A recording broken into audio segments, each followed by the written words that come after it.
What's good, y'all? It's that boy, Easy Millions, and I'm your host of That Boy ETV. You already know, man, we are back on Marvel Rivals, and here we are with the character breakdown. And as you can see in the background, this time is for that girl, Black Widow, baby. So let's get right into this. And again, we're talking about Black Widow. She is a duelist. Her role is a DPS/sniper. She has a health pool of 250, and she has a movement speed of 6 meters a second, man. Now, Black Widow is a unique duelist hero who has a choice of 2 weapons for her normal attack. One is a melee weapon known as the Widow's Bite Baton that can allow you to defend yourself at close range. The other is your bread and butter sniper known as the Red Room Rifle. You'll mostly be using the Red Room Rifle to snipe enemies from afar while switching between its different modes with the help of your other skills. In addition to being able to snipe enemies, Black Widow has decent mobility with the help of her fleet foot and edge dancer skills, allowing you to quickly reposition should you need to do so or finish off a fleeing enemy. All in all, Black Widow is a difficult hero to master, but will prove to be a monster in the right hands, man. Now, the first advice I can give anybody before they even think or touch Black Widow is this. If you do not have good aim, or at least slightly above average aim, I would stay clear of this character, because this character, again, is a full-on backline sniper, and basically, if you're not hitting shots, you're going to be useless to your team. But in the same vein, if you are good at aiming and you have a very good shot, playing with Black Widow was very satisfying. It was a different type of game, it felt like, as far as just sitting in the back and taking pop shots. And then even when you do happen to get killed, just coming back, repositioning, and still just basically being a sniper. Playing with her has been pretty fun and just a different experience all in all. But again, if you don't have good to above average aim, I would stay clear, man. But let's go ahead and get into these normal attacks, man. So the first attack that she has is also going to be called the Widow's Bite Baton. And with this, you strike with the enhanced electric batons. This is a melee. It does 45 damage. The maximum distance is going to be 3 meters. And the attack interval is 2 strikes per second, man. Now, as you can see, when you go up here and you're using your batons, it's going to take about 7 body shots to kill somebody with these. I'm not going to sit here and say these are the best weapons in the world. And when I was playing her, and probably when you'll be playing her, you probably will never actually pull these out. When I was in close range situations, I did try to switch to them, but they didn't seem to do very much. I pretty much felt like I might as well continue to use the gun even in close range, just because simply it does more damage. And with these melee batons, again, you have to be pretty close. And most of the time, if an enemy is pushing you and they're this close to you, as Black Widow, you're probably at a disadvantage anyway. So you're probably not going to really use these batons too much, but they are there. Now, her secondary attack is called the Red Room Rifle. And with this, you attack with the Red Room Rifle. This is a single cast direct hit. It does 120 damage per round. The damage fall off begins at 10 meters, and it decreases to 50 meters at 20 meters, 50% at 20 meters. The fire rate is 0.83 rounds per second. The ammo count is going to be 8. There is a critical hit on this. The aim down sight time is 0.3 seconds. And this shares the same magazine with Red Room Rifle. Straight shooter activates only accurate aiming down sights for a specific duration. Otherwise, it will fire from the Red Room Rifle. So with this here, as you can see, when you use it, you will go ahead. It's pretty slow for a sniper, but it is pretty strong, especially to the body. So with this gun here, it's going to take around 3 body shots to go ahead and kill somebody. And then outside of that, if you happen to land 1 headshot, it'll take 1 headshot and 1 body shot in order to kill somebody with this. So again, with her, when it comes to this, the 2 primary attacks that she has, I suggest that you primarily just go ahead and use the gun. Even when someone does happen to pull up on you, I would just jump around and try to go ahead and hit those shots with it. It does seem to be a little bit more satisfying than the batons, and also it does a little bit more damage per shot. So instead of you trying to run up and try to hit someone 7 times with your baton, hopefully you can get 3 lucky shots with this, or even just 2 if you happen to get a headshot, and you'll be good to go, man. But now that we're done talking about her 2 main attacks, let's go ahead and talk about these abilities, man. So the first one she got is going to be called Fleet Foot, and with this you dash forward and enable a powerful jump. The movement boost is going to be 33%. The maximum energy is 120. This is a sprint, which is and it lasts for 12 per second. The power jump energy cost is going to be 24 per leap, and the energy recovery speed is going to be 10 per second, man. So with this, as you can see, when you hit it, you will go into a sprint, and you can do a jump. It is a pretty decent sized jump, but ultimately you're pretty much just going to use it just for the sprint alone, and that is just going to be so you can pretty much get back to the fight after you've died.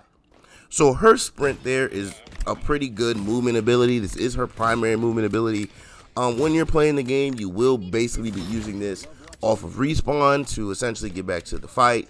You'll also be using this as your main repositioning tool to move from one position to the other. And you can sometimes use this as an escape tool when certain enemies are close to you. Now, this ability overall is decent and pretty good to use. I think it does help her get back to the fight pretty fast, but it is a little underwhelming because I do find myself still having to use those little jump pads a lot, because for some odd reason it seems like the jump that you get from her isn't that high or gets you to a lot of places you expect that it would. So you will find yourself still using the jump pad a lot with this, but you're primarily using it for the sprint, man. So it's really good in that regard, so we're good there. Now, on to the next ability, and this one's going to be called Edge Dancer. And with this, you unleash a spinning kick to knock enemies airborne. Landing the hit will allow her to zip to the target with a grappling hook for a second kick. This is a melee. The spinning kick damage is 35. The maximum distance is going to be 3 meters. The flying kick distance is 12 meters. The flying kick damage is 35. The flying kick stun duration is going to be 1 second. The flying kick casting window is 5 seconds. And the cooldown is 15 seconds, man. So with this ability here, when you walk up to them, you will go ahead and use this. And when you use it, you will be able to kick them and zip to them. I actually messed that one up. But as you can see, when the character actually is here, you will be able to kick them and you will be able to zip to them and hit them again.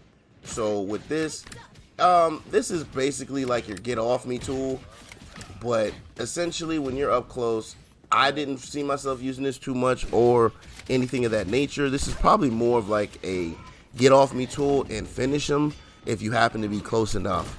I'm not gonna lie, while playing her, I didn't find myself using this ability too much, just simply because you're gonna be in the back line shooting sniper shots, so it's very rare that you'll be up close to even use this.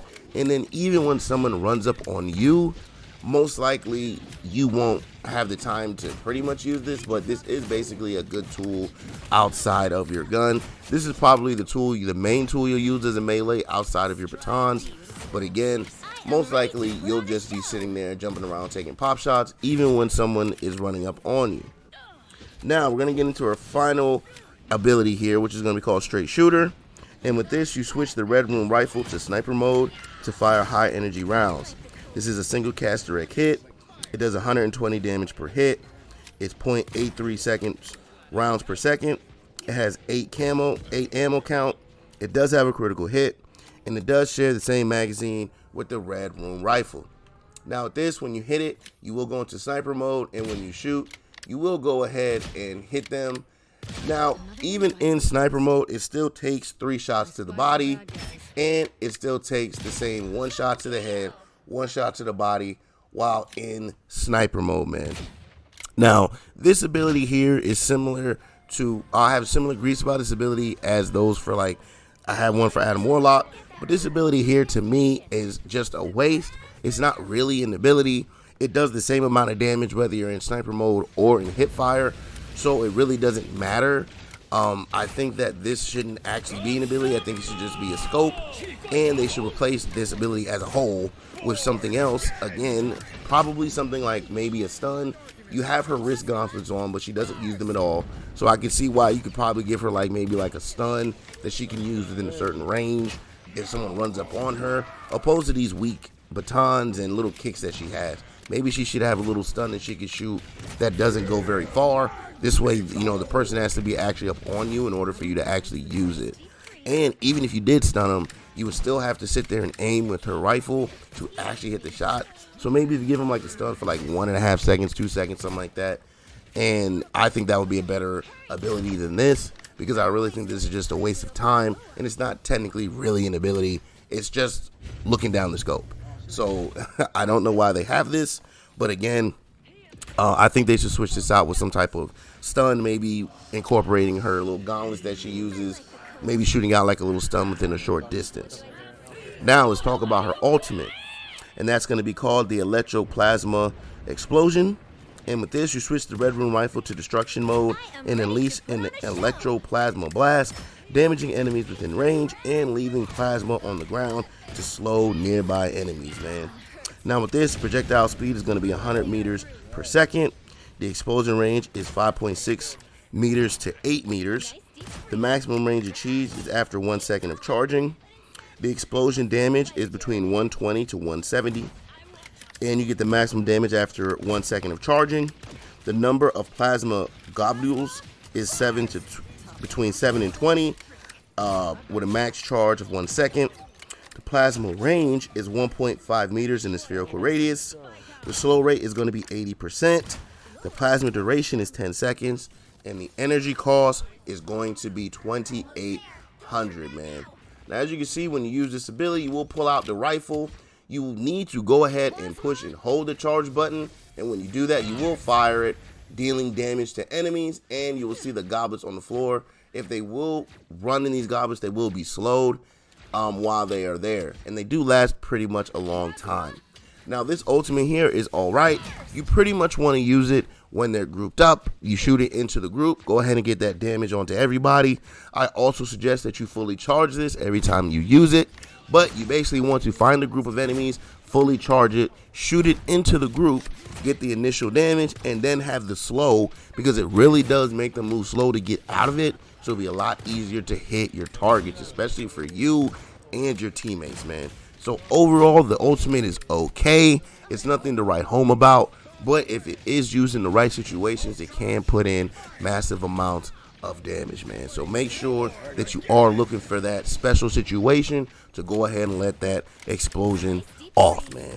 Now, the last thing we got to talk about is team up abilities, man. And she does have one. And with this, it's called Super Sensory Hunt. And with this, Hawkeye can share his hunter's sight with Black Widow, enabling her to catch sight of and damage after images of enemies, man. The duration is going to be 8 seconds. The after image generation interval is 0.5 seconds. The after image duration is 3 seconds. The cooldown is 30 seconds. The target team up again is going to be Hawkeye. And the after image generated by this ability cannot be critically hit, man. So this team up ability is actually really, really nice, because it essentially gives you Hawkeye's ultimate every time you use it. So essentially, you'll use it, you'll see little after images, and you could just shoot the after image of the character and deal damage, man. Now, this team up ability I think is actually very underrated, but I get why we don't see it very often, because having both a Black Eye and a Black Widow and a Hawkeye on the same team might not be the best thing, especially if you don't have some straight shooters. But with Black Widow being able to basically use an ultimate ability whenever she feels like and only have a 30-second cooldown, opposed to Hawkeye, who has to wait for his whole ultimate, it's definitely something that you might actually want to team up and take advantage of, man. But ultimately, after that, that's all of Black Widow's abilities. And again, Black Widow is definitely a backline DPS sniper. You will primarily only be using her gun. She does have other alternate attacks, like her kick, her melee batons. But for the most part, you will not be using these unless someone runs up on you. but even then, you'll probably still rather just go ahead and shoot him. So overall, Black Widow is a decent character. Basically, she just needs to be in the hands of someone who knows how to aim and lay down that fire, man. But this has been another one of them character breakdowns, and I hope y'all enjoyed that, man. But as always, please like, comment, subscribe, follow, share, become a supporter, and catch me streaming on Facebook Gaming and Twitch at that boy ETV. It's been another one. Catch y'all on the next one. I'm out. Peace.